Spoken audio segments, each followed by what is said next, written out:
നിങ്ങൾ ആരെങ്കിലും ദൈവത്തിനെ നേരിട്ട് കണ്ടിട്ടുണ്ടോ? ഇല്ല എന്നായിരിക്കും ഭൂരിഭാഗം പേരുടെ ഉത്തരം. പക്ഷെ ഞാൻ പറയുന്നു, നിങ്ങൾ ദൈവത്തിനെ കണ്ടിട്ടുണ്ട്.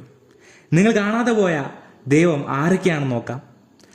തന്നെ പരിപാലിച്ച് സ്നേഹിച്ചു വളർത്തിയ മാതാപിതാക്കൾ, അറിവും സ്നേഹവും പകർന്നു തന്ന അധ്യാപകർ, കൂട്ടുകാർ, പ്രതിസന്ധി ഘട്ടങ്ങളിൽ നമ്മളെ സഹായിച്ച അപരിചിതരായ ആളുകൾ, അങ്ങനെ ഒരുപാട് പേർ.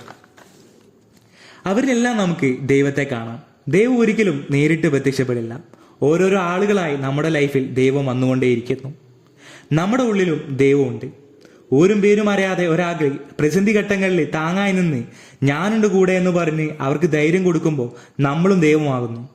തത്വമസി എന്ന തത്വവും ഇത് തന്നെയാണ് പറയുന്നത്. ഞാൻ നീയാകുന്നു. 18 പടികൾ കയറി സന്നിധാനത്തെത്തുമ്പോൾ ഭക്തനും ദൈവവും ഒന്നായി മാറുന്നു. അവിടെ നമ്മൾ മനസ്സിലാക്കുന്നത് നമ്മുടെ ജീവചൈതന്യത്തെ തന്നെയാണ്. ലളിതമായി പറഞ്ഞാൽ, വിശക്കുന്ന വയറിന് അന്നം നൽകുന്നവൻ ദൈവതുല്യനാണ്.